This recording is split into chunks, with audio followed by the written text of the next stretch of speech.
eh bien, il s'agirait non pas des Lévis eux-mêmes, ce ne sont pas leurs propres frères, mais en fait, les autres, d'autres tribus. Les autres frères, frères au sens le plus large du terme, ici. Vous voyez, parents, ici. Mais c'est vrai qu'a priori, on serait tenté de croire qu'il s'agirait de leur propre frère, la propre tribu de Lévi. Ça, c'est vrai. C'est une question qui se pose aussi. D'accord. Mais si on suit la tradition, il s'agit non pas des Lévi eux-mêmes, mais donc d'autres membres d'autres tribus d'Israël, ici. Qui auraient donc participé à la construction du Vaudor.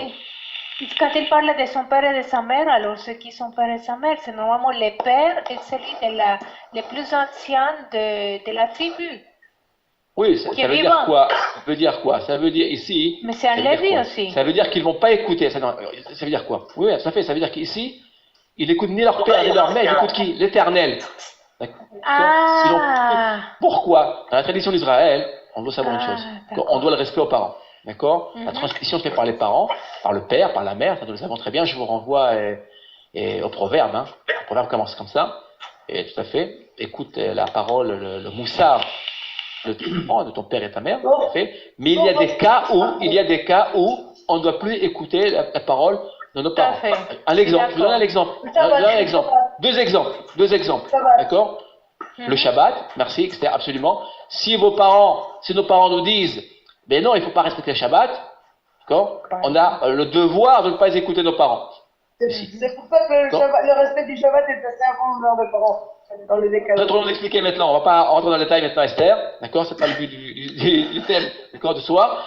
Et alors, ça c'est le Shabbat, et puis deuxième point, parce que le Shabbat est donné à l'Éternel, Shabbat l'Adonai, d'accord, et puis l'Alia, voilà. Si on décide de monter en Israël, comme je l'ai fait, imaginez-vous, alors vous avez fait la même chose, absolument Ephraïm, alors parfois il y a des pressions de part et d'autre, mais pourquoi monter en Israël, c'est difficile, la mentalité, le travail, etc., d'accord, il y a différents, d'accord, eh bien, on doit même ne pas écouter la parole de nos parents, vous voyez, ici. L'amour d'Israël l'emporte surtout, même sur, d'accord, le devoir de respect aux parents. Voilà, je vous ai donc donné ici donc deux réflexions, et là, dans le cas des Lévi'im, ce qui l'emporte, c'est le Seigneur. Il n'y a rien d'autre que le Seigneur. On va le voir dans un instant. Je vous rappelle que les Lévi'im sont consacrés. Il y a un autre cas où ils ont prouvé, c'est en 70, l'aéroman des naissances, ils étaient en train d'être tués et continuaient les sacrifices. Oui. Ok. Si on se rapporte à aujourd'hui, voilà, je vous donne donc deux exemples qui sont encore actuels, tout à fait. Je connais certaines personnes qui sont montées, d'accord, et bien alors que leurs parents n'étaient pas d'accord. C'est très difficile parce qu'il y a beaucoup de problèmes, mais l'amour d'Israël l'emporte pour différentes raisons, d'accord. Mais vous voyez, alors, si on se rapporte ici aux Lévi'im, que se passe-t-il? Eux, ils n'écoutent ni parents, ni père, ni mère, d'accord, ils écoutent la parole du Seigneur. Ils sont consacrés totalement au culte divin. Et si vous prenez surtout les Kehatim, rappelez-vous, ils ont le devoir de garder tous ces instruments. L'arche, imaginez-vous quelle importance, quel privilège aussi, et quelle responsabilité. Oui, Romain. Chaim, mal interprétation de ce texte amène à la comment on appelle ça, au fanatisme. Hein? Oui, absolument. Alors, c'est valable. Le texte très bien. C'est vraiment dangereux. Ce texte-là n'est valable évidemment qu'autant ici, Moïse, absolument, tout à fait. Aujourd'hui, il y a trop de Lévi, hein. Les Seigneur a dit. Alors, absolument. Alors là, il faut se reporter dans le contexte du texte, et faire attention de ne pas faire d'anachronisme. C'est valable dans le texte. Pour comprendre la bénédiction de Moshe, il faut se rapporter ici au passage de Exode. Ici, vous voyez? Ici. Même leurs frères, leurs amis, leurs parents, d'accord, tous ceux qui ont participé au Vaudor seront passés par le fil de l'épée. Texte difficile, mais qui est là. Torah Temet. Troisième passage, troisième extrait. Là. Notre ami Nissim, parce que Nissim est parmi nous. Nissim. Non, ici, nous n'entendons Mais pas, juste une apparemment. question, la première bénédiction, c'était pour les Lévi Kohanim, mais la deuxième, c'est pas une bénédiction pour dire que les parents... Je reviens. Bon, ici, pour la Parce que pour que bénédiction. ce soit une bénédiction, Pour la bénédiction, c'est un peu bizarre. non, il faut comprendre le contexte. Évidemment, là, on Non, la s'arrête à chaque première, fois. c'est bon, mais la deuxième... La première, ok, on l'a comprise. Ok. Oui, Lévi Kohanim. Je reviens. La deuxième, regardez Voilà. ici. Ici. Vous voyez? Bénédiction de Moïse, qui est divisée en 4 parties. Ici. Oui. Là, on découpe, si vous voulez, d'accord? C'est une Oui, découpe tout à fait. artificielle, mais pour comprendre qu'il y a 4 parties ici. Ok? Ici. Quelle- Quelle est la bénédiction? C'est qu'en Voilà, fait, c'est ma ils question. sont liés à l'Éternel. Ils vont le prouver. Comment le prouver? Ah. Justement, en passant par le fil de l'épée, ceux qui ont Ah. et ceux qui auront finalement construit le veau d'or. Je vous rappelle que quel est le premier commandement? Aimer Dieu. Tu ne tueras En point. premier lieu. Non, avant, bien avant. J'ai Oui, pas Dieu. le deuxième. Tu n'auras pas un autre. Tu n'auras qu'un seul Dieu. Bien sûr. Alors rappelez-vous, si je prends les Kéhatim, quelle est leur responsabilité? Ils gardent quoi? Ils portent quoi sur leurs épaules? Pas dans une charrette, sur leurs épaules. Ils portent quoi? Ils portent l'arche d'alliance. C'est inscrit justement, tu n'auras pas d'autre Dieu. Vous voyez, ils sont les garants, en fait, de cette parole, ici. Donc, et alors, ils le prouveront, texte, on le voit très bien dans le texte, ils le prouveront en passant par le fil de l'épée, bien même leurs proches, et texte extrêmement difficile, hein. Je l'avoue, même pour nous tous, quand on le lit, mais on ne peut pas, le mettre de côté, il est là. Mais en quoi c'est une bénédiction de qu'ils doivent tuer? Je ne comprends pas. Alors j'explique, de nouveau, ici. Et le texte, ici, je l'ai découpé de manière artificielle. Si, je D'accord. comprends, mais c'est la deuxième partie. Regarde bien, parce que tu regarde, voilà. Shamru Imratecha. Que veut dire Shamru Imratecha? Je te laisse traduire. Shamru, tu garderas. Shamru. Ils Que veut dire garderont. Shamru? Ils garderont. Garderont, respecteront quoi? Et respecteront quoi? C'est clair. Meratecha, c'est sa parole. Ah, Ouais, la bon. parole. Ta La parole, c'est ce que je viens de vous dire. La parole, ici. Car ils ont le devoir, c'est leur devoir. Ah. Et l'alliance, Donc c'est ils Brit. prouveront. Voilà, alors voilà ici, tout à fait. Brit, qui équivaut, regardez bien, qui équivaut à quoi le mot Brit? Alliance, c'est l'alliance. On a ici absolument, on a ici un parallélisme synonymique. Quand on parle de parole, on parle de Brit. Ici. Insor, Natsar en hébreu veut dire Shama. Natsir. Oui, qui donnera d'ailleurs le mot Notserim, les gardiens. Les gardiens qui respectent Bien. aussi la. D'accord. Chrétien voudra dire les gardiens. Le mot Notserim en hébreu, on va l'écrire. Le mot Notserim, les gardiens. Il y a plusieurs traductions, bien évidemment, mais si on suit le texte ici, Notserim, d'accord, en hébreu, quand on parle de chrétiens, on parle de Notserim, les gardiens. Ici.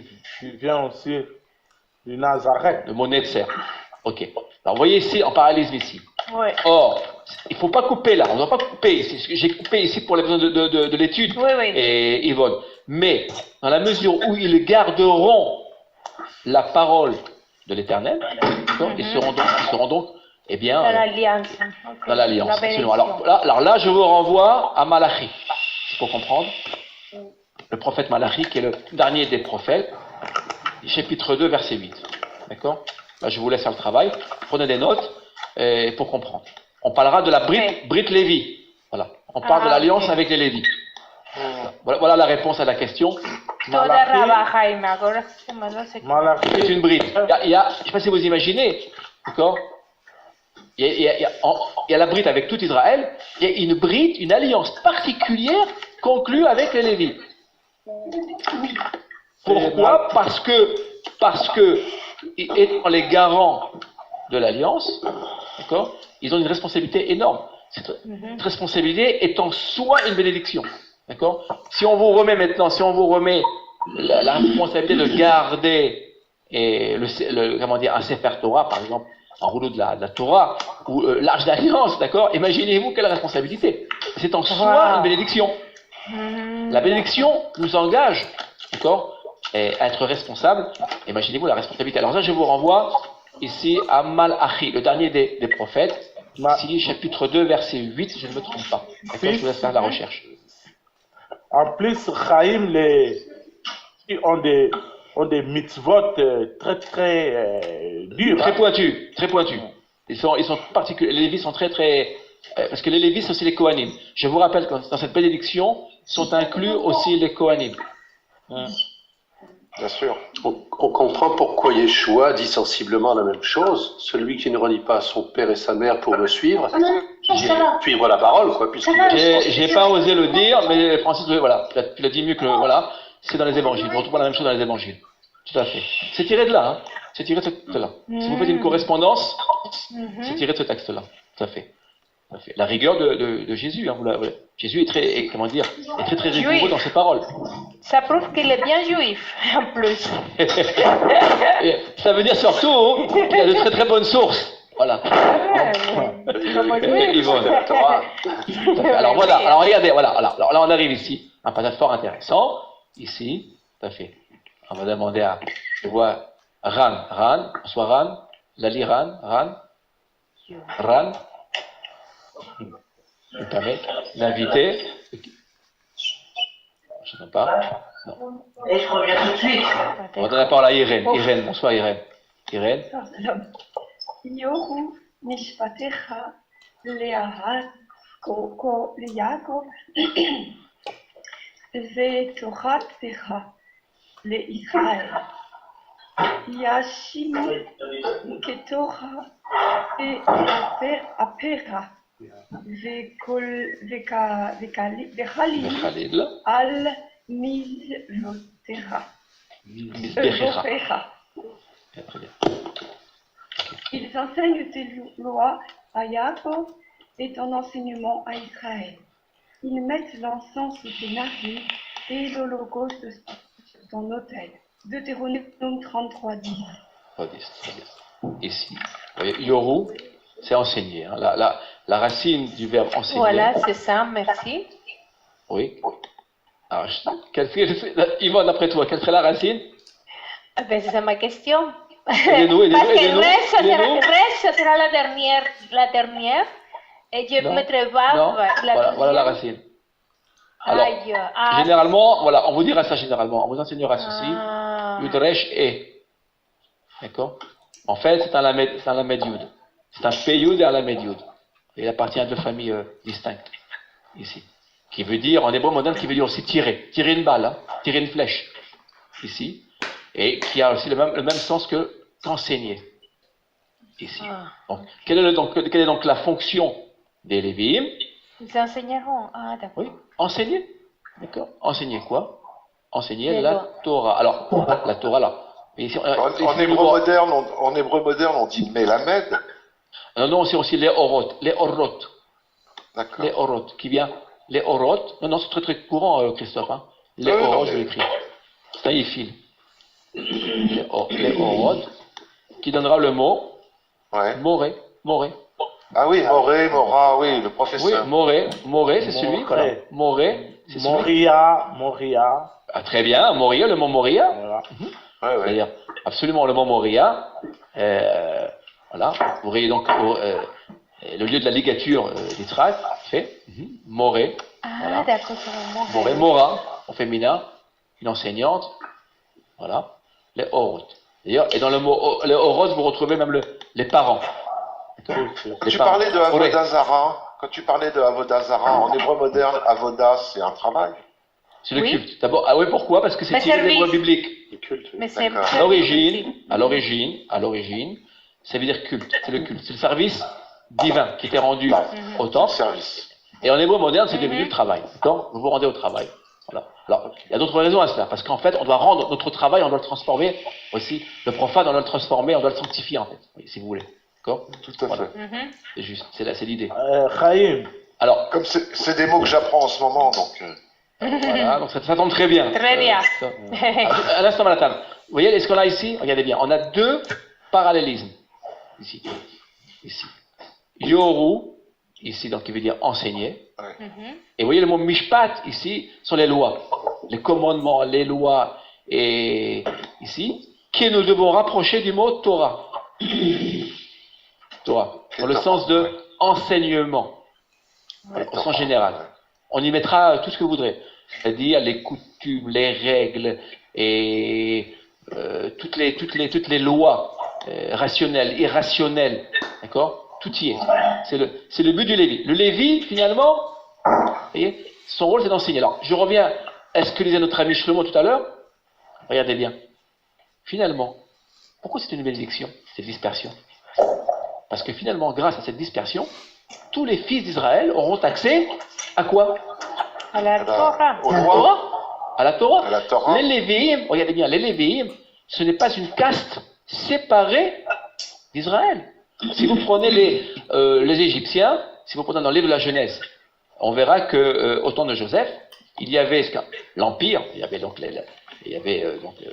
l'empire pharaonique, et puis qui n'avait aucune prise sur les Kohanim, les prêtres égyptiens, qui étaient un pouvoir dans le pouvoir. Pas chez les Lévis ne détiennent aucun pouvoir politique, aucun pouvoir économique, ils n'ont rien du tout en fait à eux-mêmes, et ils n'auront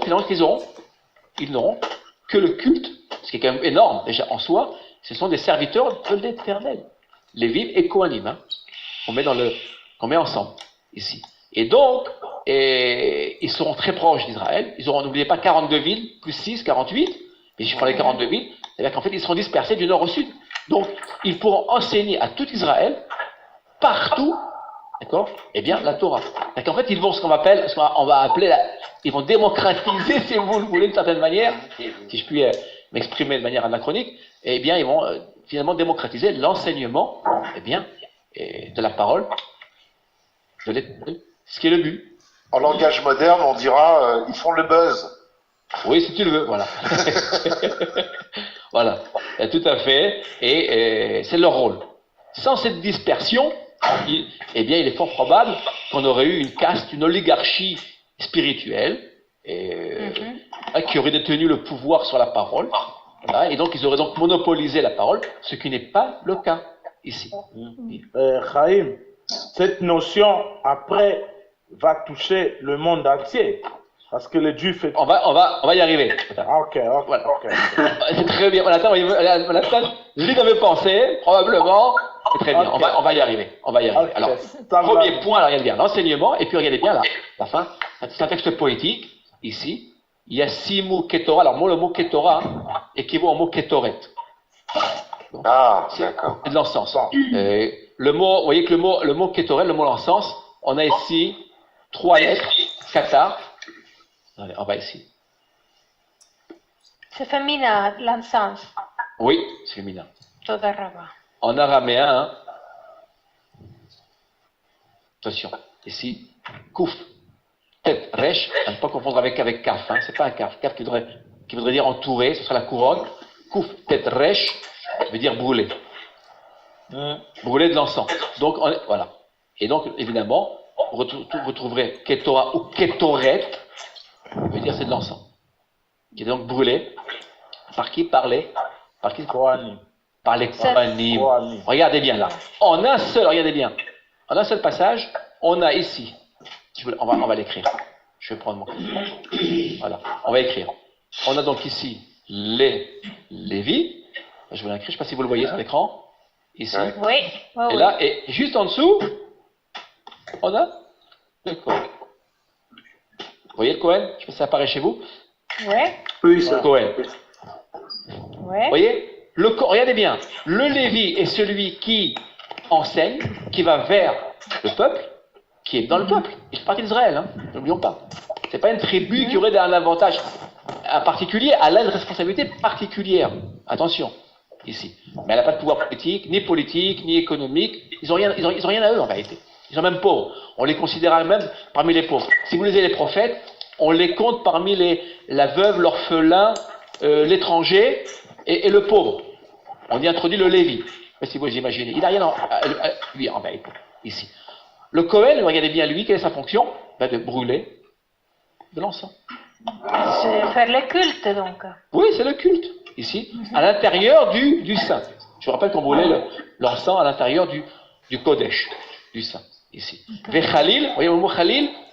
Khalil, c'est l'Holocauste, qui était brûlé totalement, voilà, sur l'autel, sacrifice qui était à l'extérieur cette fois-ci, dans la cour. Est-ce qu'il n'y a pas une licence phonétique poétique entre les deux mots, mais juste phonétique, hein? Oui, tu as raison. Ketorah, Terah et Ketorah. Excellent, excellent. Ce qu'on appelle une allitération. C'est une allitération. Faut lire en hébreu, voilà. C'est excellent, hein, ce qu'il vient de faire. Torah Techa Ketorah, c'est parfait. C'est excellent. Ici, et on en a un deuxième. Voilà. Regardez bien ce que je vais faire.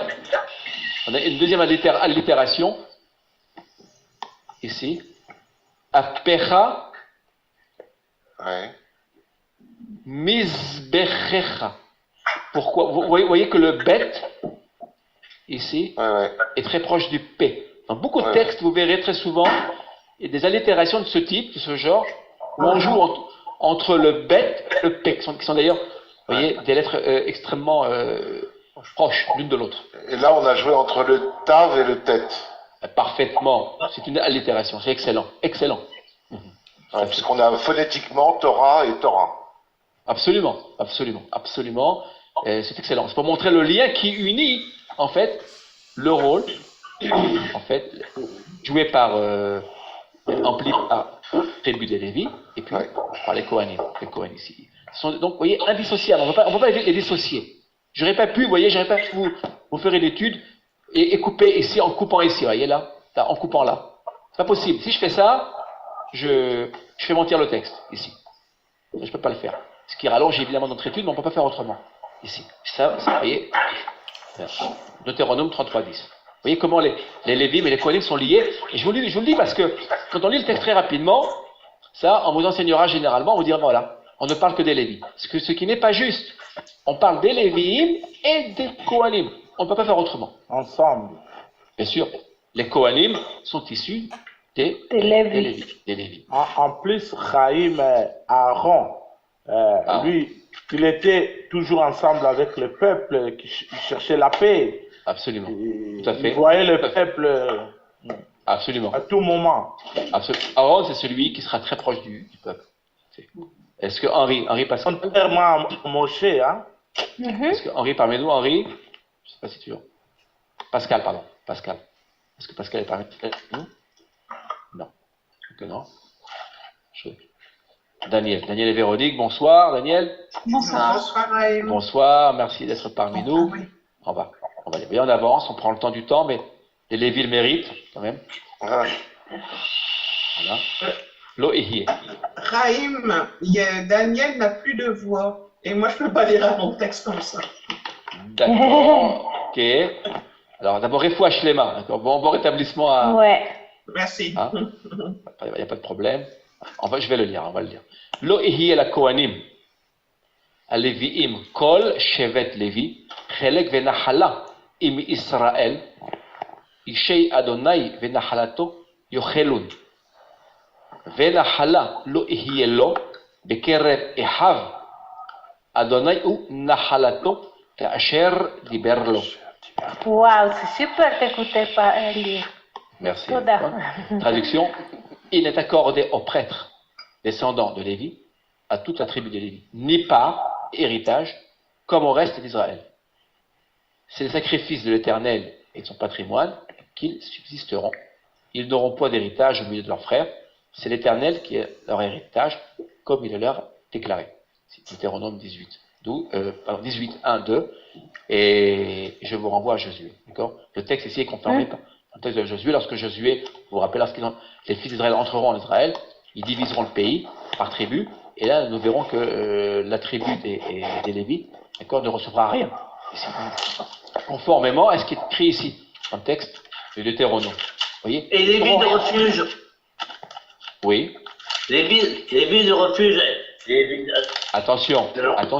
Quand on parle de Nachala, on va être précis, hein, on va être puriste, Ephraïm, on parle pas de villas, on parle de pays. Quand on divise le pays en tribus, il y aura la tribu, chaque tribu aura sa partie, d'accord, la partie de Juda, la partie de Ménaché, etc., etc.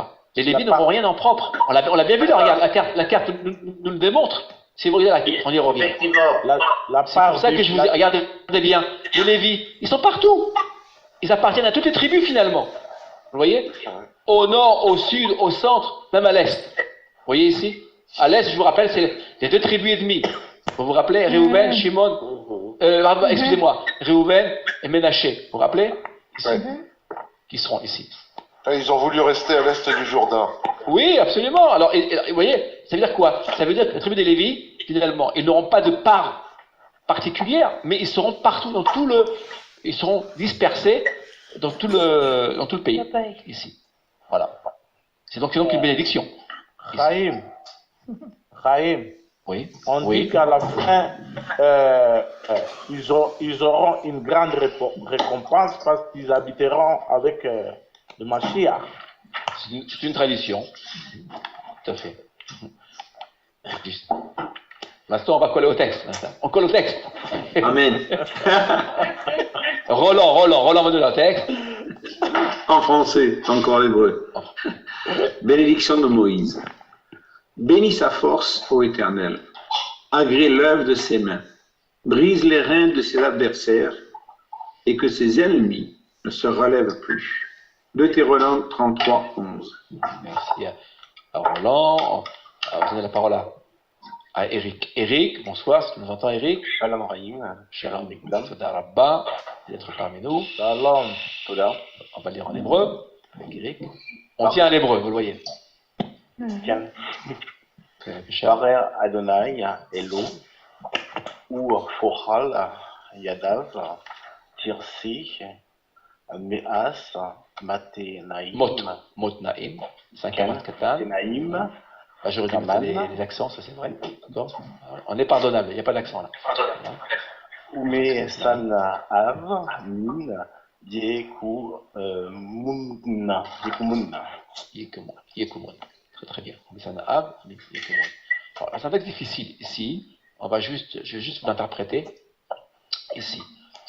Quand on parle de Chelo, ici, la force, ici on parle de la force des Kohanim. Encore une fois, vous voyez, ici. On parle des Kohanim. Quelle est leur force? Elle est où leur force, des Kohanim? La prière. La prière, c'est l'éternel. le service divin, absolument. Toute leur force, le mot Chel veut dire Cha'il. Cha'il veut dire aussi vertu. Ici. Comme la femme, on a mal traduit. Eshet Cha'il. Eshet Chaim. Tout à fait. Une femme guerrière. Absolument, vous le voyez, absolument. Alors là, il est question de la vertu cultuelle, d'accord? Ils passent leur temps, les Kohanim, d'accord, ne connaissent pas la vie profane. Ils vivent totalement plongés, ils sont immergés dans un monde, vous voyez, de sanctification. Ils vivent dans le monde du tabernacle, dans une sphère totalement sainte, ils ne connaissent pas le profane. Vous voyez, chez eux, il n'y a pas de mauvaise pensée, il n'y a pas de mauvaise parole, il n'y a pas d'arrière-pensée.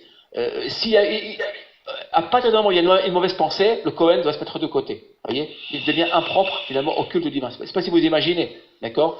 Et alors, nous, Israël, moi je suis parti d'Israël, je ne suis pas Kohen, en fait, en étant à la synagogue, vous voyez, en mettant dans l'atmosphère de la prière, j'arrive, autant que faire se peut, à écarter les mauvaises pensées. Quoique, d'accord, c'est très difficile. Mais le Kohen, lui, depuis sa tendre enfance, il a été formé, vous voyez, à libérer ses pensées, en fait, de tout ce qui est profane. Je ne sais pas si vous imaginez, il vit dans une sphère qui est totalement sainte. Donc, Chelo ici, vous voyez, il est béni. C'est pour répondre à Yvonne. Tu vois Yvonne là ici? Vous voyez ce qui se passe ici? On est c'est la 4e partie là, vous voyez, de la bénédiction. Tout à fait, c'est ce que je suis en train de là, voir. c'est le final, ici. L'Éternel va les bénir. Et tout ce qu'ils feront, sera béni. Pour qu'ils puissent à leur tour bénir Israël, et qu'Israël puisse à son tour bénir les nations. Ça, on va dans un instant y revenir. Alors vous voyez ici ce qui se passe? L'Éternel voit le culte qui est rendu, et donc il est béni. Chelo, ici. Tirse, vous voyez tirse ici?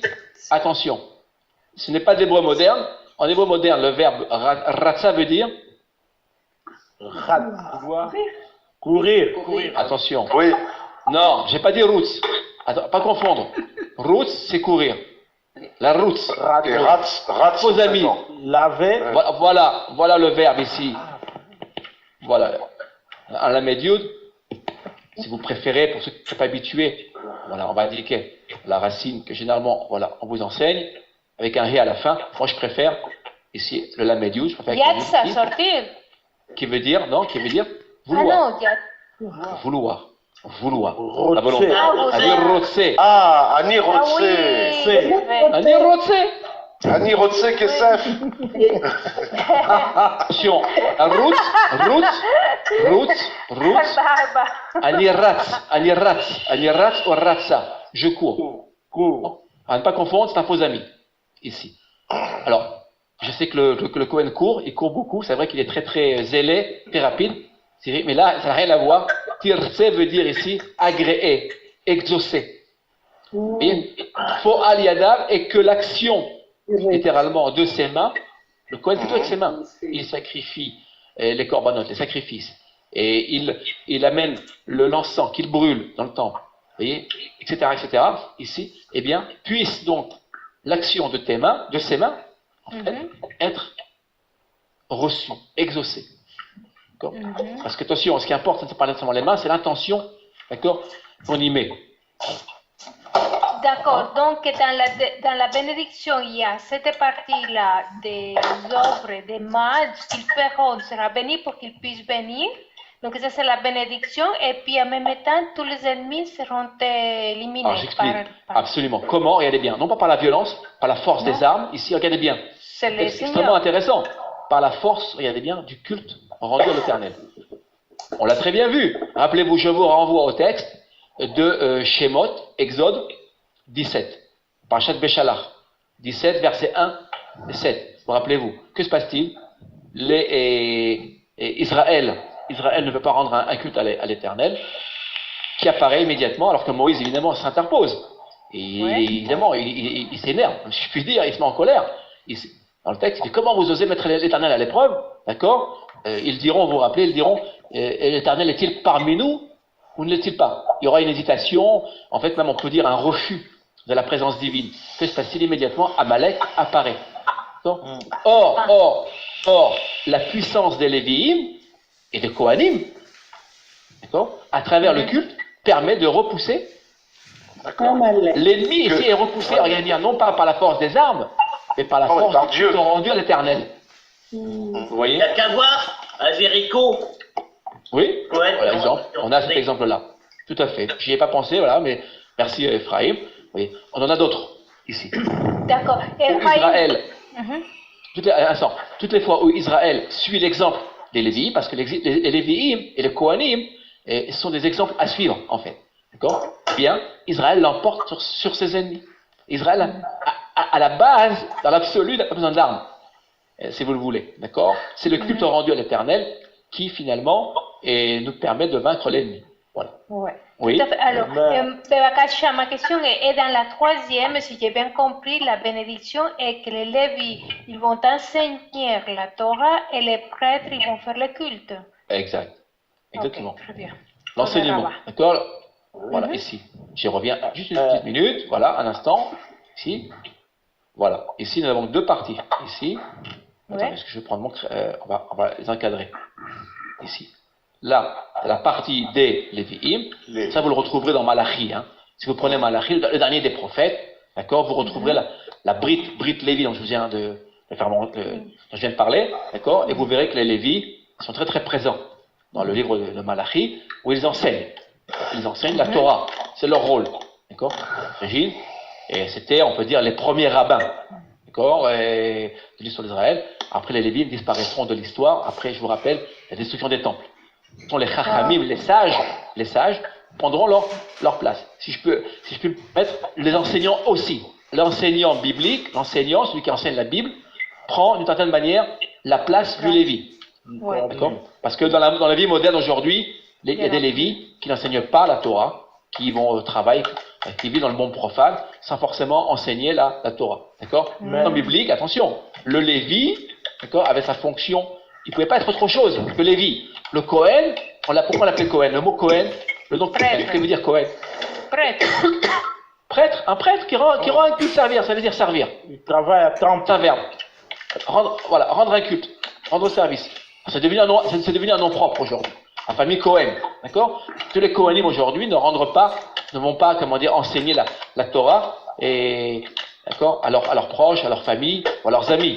D'accord, voilà. Alors moi je ne suis pas Cohen, je ne suis pas Lévi, loin de là, bien évidemment. Mais voilà. Par contre, les Cohen montent au Echal pendant la bénédiction des Kohanim. Totalement. Alors ça, absolument. Ça, c'est bien de le rappeler. Et un instant. Je comprends bien. Un instant, Ephraim. Un instant. Ton ancêtre, c'est Jonathan. Oh Qui a sauvé. Un instant, Ephraim. Je voudrais revenir d'abord à ce que dit notre ami Christophe. À la synagogue, aujourd'hui, même le Cohen, il y a des gens qui s'appellent Cohen. Le Cohen, même s'il ne pratique rien, même s'il ne fait pas Shabbat, et qu'il vient à la synagogue, eh bien, il aura la préséance, d'accord? Voilà Quand tu l'ordre. parles les Cohen, ce sera quelqu'un qui a le nom Cohen, ou c'est quelqu'un qui est Cohen? Absolument, Cohen et Israël. Ou descendant de Cohen. Bien sûr, absolument. Alors là, on a le plus grand des respects. Forcément le nom. On a le plus grand des respects à l'égard de Cohen. Je peux vous le dire moi-même, d'accord? Quand un Cohen monte à la Torah, je suis tout oui et j'ai le respect. Je lui serre la main, quand il revient, il bénit. Vous vous rappelez, on a vu un webinaire sur la bénédiction des Kohanim, et Kohanim, eh bien, et bénissent. Et donc, quel que soit le Kohen, on n'a pas le droit, on n'a aucun droit, voyez, de sur le Kohen. On n'a pas le droit de, on n'a même pas le droit de le dire. Le Kohen, si on sait que ce Kohen ne respecte pas la Torah, par exemple, on n'a pas le droit. Il est Kohen, d'accord? Il a cette force qui a été transmise depuis, regardez, depuis Moïse, en fait. Et donc, il sera le premier à monter à la Torah, à nous bénir. Après, il y aura le Lévi. Exactement. Et après, il y aura Israël. Alors que, regardez bien, alors qu'à l'origine, regardez ce que je vais faire. Bon, on serait attendu à quoi? Avoir le Lévi avant le Kohen, puisque le Kohen est issu du Lévi. Il n'en sera rien, d'accord? C'est le Kohen. Pourquoi? Parce que le Kohen, c'est celui qui, voilà, absolument, c'est celui qui vit, mais totalement dans la sphère divine. Beaucoup plus que le Lévi. On va le voir, le Lévi, il accompagne le Kohen, en fait. Donc, le fait de porter un nom Cohen au Lévi, ça donne la primauté à la synagogue. Oui, absolument. À la synagogue, le Kohen, vous savez qu'un Kohen a beaucoup de responsabilités. Hein. Il s'appelle Kohen, mais pas simple. Chaim, il y a le Chaim. Oui. Il y a le mot socle dans Cohen, Ken. Donc, comme j'y pensais pas. Le nid, oui. Il soutient dans le mot Cohen, on a absolument la rectitude, la droiture aussi. C'est juste. Et c'est samedi après-midi, c'est Shabbat après-midi, on a monté à Torah, il y a 7 ans là. Cohen, Lévi et Israël. Absolument, très bien. Alors, c'est très bien, merci à Ephraim. Alors, il faut savoir une chose, le matin, le Shabbat, si on prend le Shabbat, il y a 7 lecteurs, 7 montées, ce qu'on appelle les montées, ça fait d'abord le Kohen, le Lévi et Israël. Ensuite, on n'appellera que des fils d'Israël. Mais Ephraim nous rappelle que la Shabbat après-midi, d'accord, il n'y a que 3 montées. 3 montées. On lit un extrait de la paracha de la semaine qui suit, ça fait, et là, on appelle Kohen, Lévi et Israël. Il n'y a pas beaucoup de place pour Israël. Et si donc il n'y a pas de Lévi dans l'assemblée, que faisons-nous, Ephraim? C'est Cohen qui monte 2 fois. Cohen ben Lévi. Voilà, c'est le Cohen qui monte 2 fois. Imaginez-vous le privilège. Il monte à la place du Lévi. Voilà. Par contre, je renvoie la question, s'il n'y a pas de Kohanim et qu'il n'y a que des Lévi'im, que faisons-nous? On ne lit pas la paracha. Non. On va la lire. On va la lire. Eh bien, je vais vous le dire. Ephraim, aidez-nous. Nissim, on va demander Nissim. C'est les Lévis. Attendez, Nissim. Lorsqu'il n'y a que des Lévis mais pas des Kohanim, on ne donne pas la préséance aux Lévis. Merci, très bien. Le Lévi, imaginez-vous que le Lévi, avec toute sa, toute son histoire, vous voyez qu'on vient d'étudier, qu'on étudie à l'heure actuelle, il est enseignant, il porte les instruments du temple, etc. Eh bien, à la synagogue, s'il n'y a que des Lévi'im, eh bien, on ne donnera pas la place aux Lévi, on donnera la place à Israël. Imaginez-vous que Chaim, que moi-même, là, je sois dans une synagogue où il n'y ait que des Lévi'im. Il n'y a pas de Kohanim, d'accord? Et que nous devions monter d'accord? On doit faire monter donc le public à la Torah. On appellera d'abord Chaim avant d'appeler le Lévi. Je sais pas si vous imaginez, d'accord? Alors, parfois on s'arrange, chez nous on s'arrange un petit peu, le Lévi on le fait monter à la fin. Vous voyez, on s'arrange pour ne pas le blesser. Lévi, vous voyez, on a, comment dire, des arrangements. Voilà. Mais attention, le Lévi ne monte jamais s'il n'y a pas de Kohanim. Il montera, si on s'arrange, on le fera monter après Israël. Voilà. Voilà. Vous voyez? D'accord. Voilà. Mais s'il y a Cohen, d'abord Cohen, Lévi, Israël, je vous le rappelle. S'il n'y a pas de Lévi et qu'il y a un Cohen à la place de Lévi, donc il montera 2 fois. Comment Lévi? On lui fera lire la Haftara. C'est ce qui se passe chez moi en vérité l'après-midi du Shabbat. L'après-midi, bon, c'est moi qui lis la lecture de la Torah, l'après-midi. Et ce qui se passe, c'est qu'on n'a pas de Lévi'im. On n'a pas de Lévi. Donc, on a des Kohanim, d'ailleurs, qui viennent d'Iran, d'Iran, et ils montent 2 fois. Voilà. Ce sont des frères, ils viennent, ils montent 2 fois, voilà, à la place des Lévi. Okay. On va continuer si vous voulez bien. On approche de la fin. Le Lévi existe s'il y a des Kohanim. Leur existence dépend du Kohanim. Absolument. On a la parole à Verena. Verena, le Lévi, il fera le maftir. Il fera le maftir. Oui, c'est vrai. Ça arrive chez nous aussi. C'est juste, mais tu as raison. Mais va Kasha, Verena. Verena. Pas Verena, merci à Verena. Alecha, Beshamru, et Mishmeret, Ohel Moed, Lechol Abodat, Ha-Ohel, Vesara lo ikrav alechem. Très bien, traduction. Ils te seront attachés et ils observeront ce qui concerne l'attente d'assignation pour tout le service de l'attente. Aucun étranger n'approchera de vous. Très bien. Nombre 18, 4. Très bien. Alors, là, regardez bien. Le terme de Lévi, là, c'est pas très bien traduit, là. Je l'ai fait exprès, là, d'après vous. Je voudrais que vous trouviez la racine. Regardez bien. L'île-vous, la racine. Ce sera Yod, Lamed, Vav. Oui. Yod, Lamed, Vav. C'est le nom. C'est le nom. Il y a le nom qui commence. Regardez bien la racine. Yod. Lévi. Lévi, oui. Lévi, tout simplement. Mais pourquoi les noms? Ça veut dire quoi? Nilvou, ici, c'est un nifal. Un nifal. Ok. Un nifal, ici. Le nom du nifal. Passif. Ici. Regardez bien. Ça veut dire accompagner? Excusez-moi, Chaim. Oui. Il y a 2 erreurs dans l'hébreu, c'est Venilvou et Vechamou. Vechamou, une erreur, j'irai rechercher, je vais devoir chercher là. Il y a 2 fois patar, mais c'est 2 fois. Possible, j'irai rechercher là, je retiens là. Merci à Nissim. C'est important, je vais aller voir. Et très bien, on ira voir. Vous savez quoi? Je suis obligé d'aller voir là.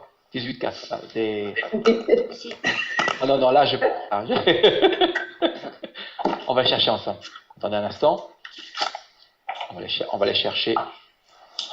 Et c'est Faria. Nombre 18-4. Ici.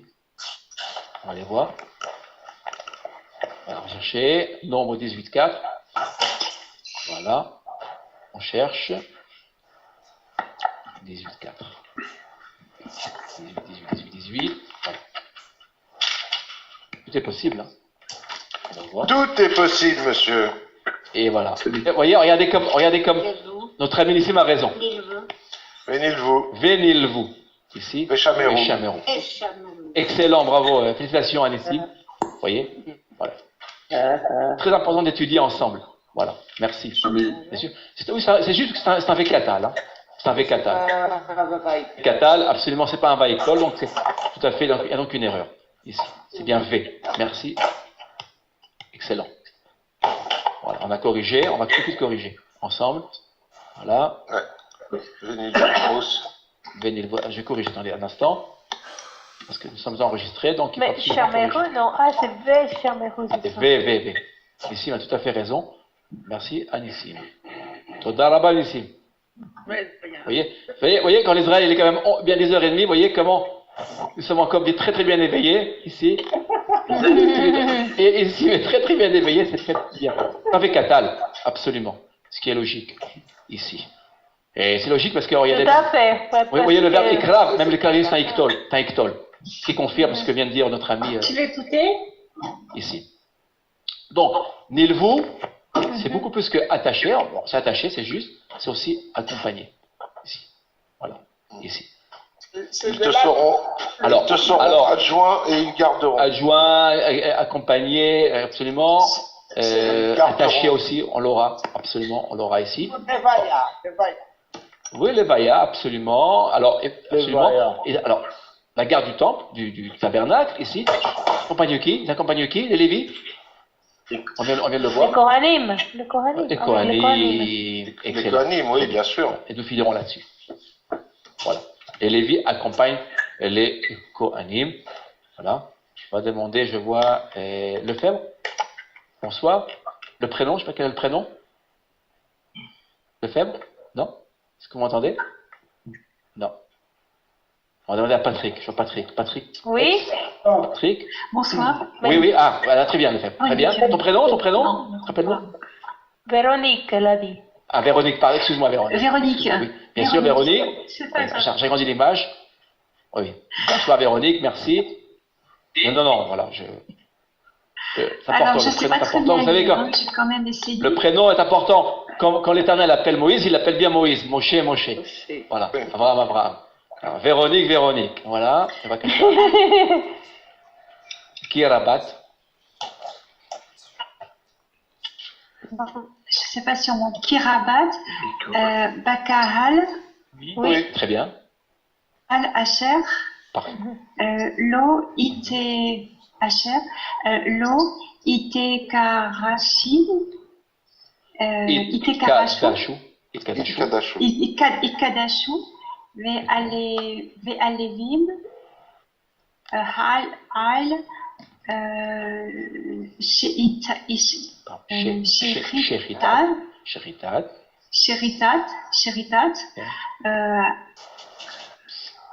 Pesachim. Oui. Continue. Les rôles, l'eau, le Pesachim, les rôles, l'eau, Taor. Le Taor. Très bien. Taor. Les Akredis, les Adonai. L'Akdish. L'Adonai. Une traite. L'Adonai. Parfait. Les très bien. Traduction, Véronique. Traduction. On a perdu.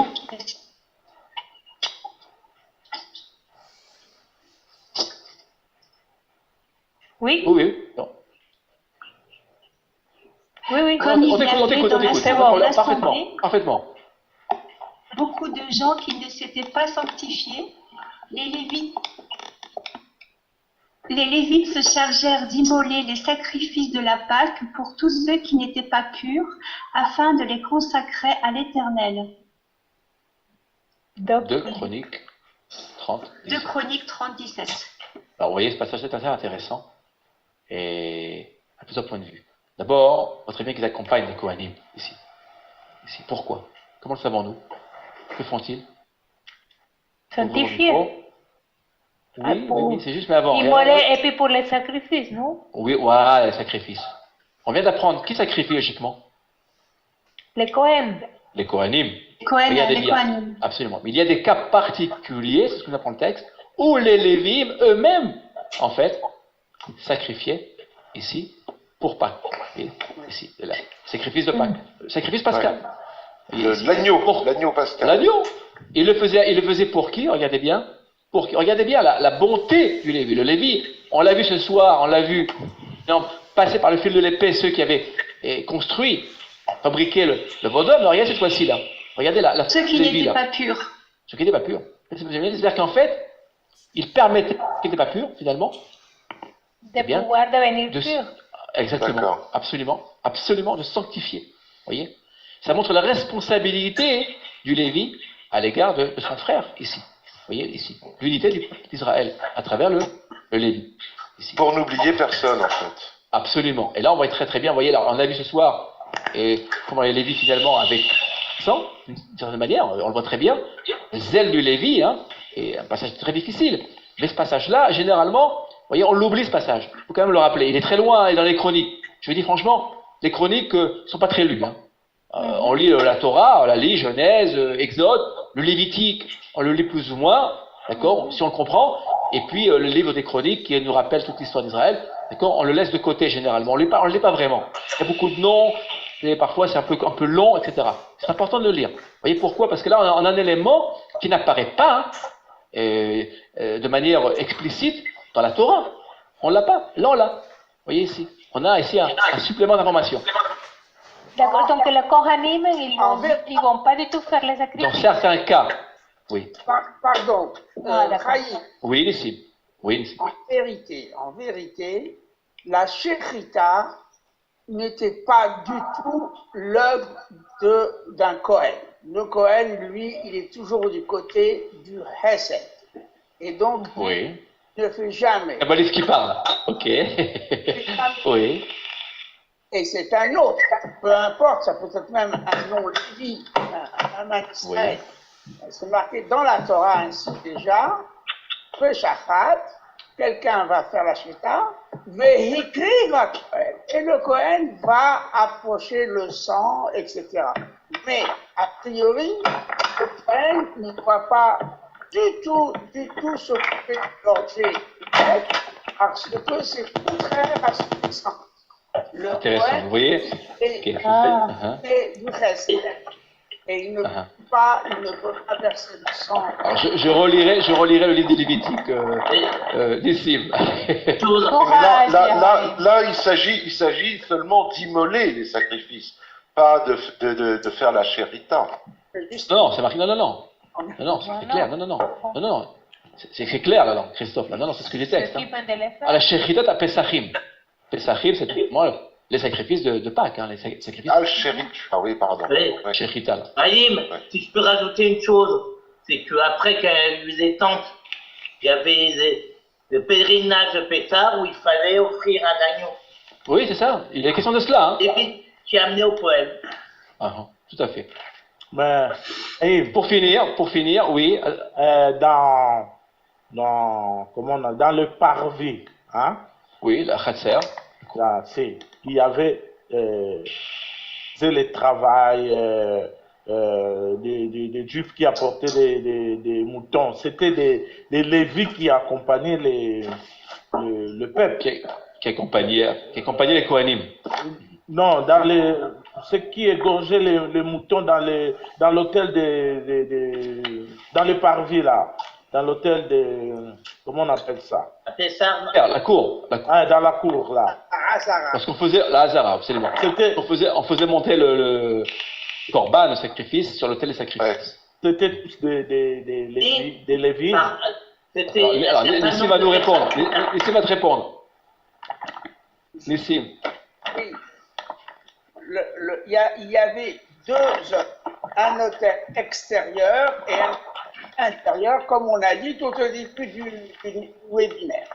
Celui qui est à l'intérieur était consacré et réservé pour l'encens. Celui qui était à l'extérieur était réservé pour l'approche des sacrifices et pour apporter des sacrifices. Et en ce qui concerne les sacrifices, n'importe qui est apte à faire la chérita. C'est le début du traité Cholim. Kulan shohatim. Tout le monde est. Et on n'est pas obligé. Et d'ailleurs, il ne faut pas que ce soit le Kohen qui le fasse. Ok. Quoi qu'il en soit, vous voyez là, quoi qu'il en soit, vous voyez très bien que le Lévi vient compléter le travail du Kohen en vérité, parce que il se complète. Il accompagne le travail du Kohen. Alors là, et on le voit ce soir à propos du sacrifice, c'est au niveau du même du chant, avec les Et les Lévis étaient doués pour le chant. Je ne sais pas si vous avez remarqué, je n'ai rien mis sur le chant ce soir. Comme les Lévis. Et alors on a un petit film. Je vais vous montrer après un petit film, on verra un petit film, si vous avez encore 5 minutes. Voilà. De Bakasha, Oui, Yvonne, une question Yvonne. de grammaire de Bakasha. La Shehitat à Pesachim, pourquoi Pesachim si au pluriel quand on parle de la Pâque, quand on les traduit? Bah, ça veut dire des des sacrifices. Il y a Et plusieurs. puis regarde, on dit les sacrifices en pluriel, quand on parle de Shehita, Alors. c'est singulier. Tu vois, c'est D'abord, ma là, question. non, attention, là c'est l'action. Smirut. C'est une smichout, bien construite. État construit. Oui, elle est à construire, Absolument. oui. Très bien. Et à Pesachim, parce que si on fait allusion à tous les sacrifices pratiqués par tous les fils d'Israël. Chacun amenait son mouton ici. Et est amené par petits paquets à côté. oui, ils amenaient leur mouton, absolument. Leur mouton. L'animal soit pur, il y avait des règles extrêmement. Il y avait les sacrifices. Tout à fait. Et là, le cas qui est intéressant, c'est que on parle ici, le texte nous parle ici, apte, cachère, en fait, pour sacrifier, parce qu'ils n'étaient pas purs. Et c'est le Lévi qui fera le travail, qui prendra sur lui cette responsabilité. Et donc, de la sorte, finalement, il permettra donc à tous les fils d'Israël, eh bien, de se sanctifier, voilà, et donc de pouvoir finalement accomplir l'agneau pascal. D'accord. Absolument. Mais juste grammaticalement, est-ce que je vois là écrit, c'est Shehita, c'est le singulier. Sinon, Oui, ça singulier, aurait oui, été, bien sûr. ce serait autre avec à la Ça veut fin. dire l'émolation des agneaux des et donc à la fête de Pessah. Voilà. Ah. C'est l'agneau qui est particulier à la fête de Pessah. Parce qu'il y avait d'autres sacrifices, Yvonne. D'accord? On pouvait avoir d'autres agneaux. Mais là, c'est l'agneau pascal. L'agneau qui est lié à l'histoire de la sortie d'Égypte. D'accord. Et puis Pesach, en hébreu, c'est au pluriel toujours? Non. Pessah est au singulier. C'est le verbe qui veut dire passer au-dessus de, boiter, ou même sauver, épargner. Dans le livre des prophètes, on aura un autre sens. On aura le sens. Pessah voudrait dire épargner, sauver.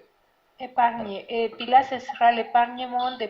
Non, là, il faut le prendre, Yvonne, au sens le plus strict. La singulière. Le sacrifice pascal. D'accord? Ok. Faut pas chercher, voilà, plus loin. C'est l'expression Voilà. comme cela. Exactement. Ah, ok. Pour finir, voilà, Manhattan. Alors, vous voyez, voilà la structure. Et notre étude ce soir, voilà. Le Kohen, il est au centre. Il y a la préséance. Ici. Après le Kohen, vous avez le camp des Lévis. Vous voyez, on a ici 4 camps, si je puis dire. Et le camp des Kohanim, ici. Le camp des Lévis. Les cercles vont en s'élargissant. Ensuite, le camp d'Israël. Et évidemment, ici, tout à fait universel. Les Goyim. Oui, les Goyim, les nations. Les nations. Tout à fait. Et les nations. Et alors, que se passe-t-il? Israël doit apprendre, on l'a bien vu, de qui? Des Lévis, qui sont eux-mêmes liés aux Kohanim, d'accord? Ici. Mais Israël doit enseigner, doit apprendre pour pouvoir finalement diffuser, comme j'essaie de le faire ce soir, ici on le fait ensemble, donner, de partager aux nations, d'accord? C'est un devoir, ici. La théorie du ruissellement. Oui, du partage, on va dire tout simplement, du partage. Et je veux dire simplement une remarque. Oui, mais Bakasha. Exode 19, verset 6. Avant qu'il termine avec tout ça, je ferai de vous une nation de sacrificateurs. Donc, Israël tout entier, très bien. Sacrificateur, c'est qui porte en eux la parole. On est là, tout à fait là. Oui, c'est ça. C'est le verset, c'est exactement le verset. Hein. Oui. Kadosh Memlechet Kohanim, un royaume de prêtres. Ouais. Ce verset, c'est excellent, Roland, de le rappeler. Ce verset, ça, en fait, se rapporte au camp d'Israël, ici. Nous sommes tous des Kohanim. Et des Lévis. En fait, absolument. On a finalement cette tradition de Lévi. Hein. On apprend qui c'est qui nous apprend? Les Kohanim, les Lévis nous apprennent cela. Et nous devons donc redonner, repartager, diffuser cette parole aux nations. Tout Israël confondu, Cohen, Lévi et Israël. Vous savez, si vous prenez Cohen, c'est un Kaf. Lévi, c'est un Lamed. Israël, un Yud. Ça nous donne quel mot? Kéli. Kéli, instrument. voyez, nous sommes tous ouais. l'instrument du Seigneur. C'est quoi l'instrument? C'est l'instrument par lequel, d'accord, nous passer le message, finalement la parole. Nous sommes le canal, absolument, et voilà, par lequel passe la lumière divine, le message divin aux nations. C'est un devoir. Sans prosélytisme. Voilà. On n'en fait aucun. Et puis aujourd'hui. Bien évidemment. Mais Yotar Lomar et Zé, d'accord? Sinon, quand quelqu'un veut se convertir, on le dissuade. Absolument, tout à fait. Et ceux qui veulent se convertir, on est généralement disposé à recevoir. Tout à fait. Oui, mais aujourd'hui, les Kohanim ne sont plus les Kohanim, ils ne sont plus là, donc on met les sages. Attention. Il y a des Kohanim qui vont suivre la tradition. Effectivement, c'est très très libre aujourd'hui, d'accord? On ne peut pas imposer à un Kohen, parce qu'il s'appelle Kohen, d'enseigner la Torah, d'autant plus qu'il n'y a plus de temple aujourd'hui, je vous le rappelle. Oui, c'est ça alors. Il n'y a plus de Kohanim, mais c'est fini. Non, il y a des Kohanim, attention. Attendez, j'entends quelqu'un qui tape à la machine. Oui, c'est terrible. C'est agaçant. Là, voilà. Ce sont les Kohanim qui se mettent au travail, vous le voyez, Pour répondre à ça, on a trouvé un matériel qui est commun à tous les Kohanim, qui est le même depuis des siècles et des siècles. Oui, ça c'est une... Et sans entrer dans le détail... Il y a même le nom d'Akodosh Baruch. Ça, moi, je ne suis pas trop d'accord avec lui. Je ne voudrais pas rentrer dans le détail maintenant, d'accord? Vous me permettez, on va revenir au texte. Ce que je voudrais dire, simplement, c'est qu'il y a des Kohanim qui croient vraiment à cette transmission, ils tiennent à leur nom, si vous voulez, donc ils vont respecter, on va dire, tout ce qu'ils peuvent respecter encore. L'étude, l'enseignement, il y a cela. Mais pas tous. Il y a beaucoup de Kohanim, aujourd'hui, ne pratiquent plus la tradition, ils sont respectueux de la tradition, si vous voulez. À la synagogue, ils vont venir respecter, mais parfois, il y a certains Kohanim qui en sauront beaucoup moins que d'autres, si vous le voulez, d'accord? Chez Israël, aujourd'hui, il y a beaucoup de fils d'Israël qui en connaissent beaucoup plus que les Kohanim eux-mêmes. Voilà.